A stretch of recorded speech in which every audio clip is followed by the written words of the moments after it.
Hello दोस्तों, या बदलत्या मौसममध्ये आपण मुलांना आणि आपल्याला या अनेक आजारापासून कसे वाचवावे याचा उपाय आज मी तुम्हाला सांगणार आहे।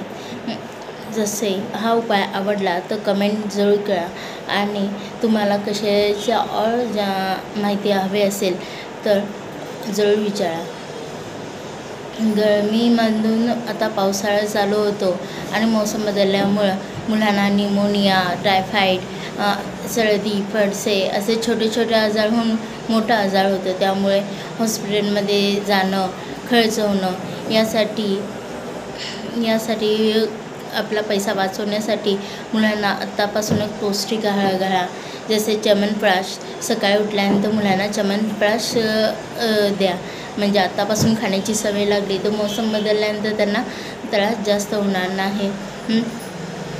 जसे आपण उन्हाळ्यामध्ये जेवण मुलं कमी करतात आणि थंड पेय जास्त पितात। जे जेवण करतात ते हेल्दी फ्रूट द्या, जसे बीटचा हलवा,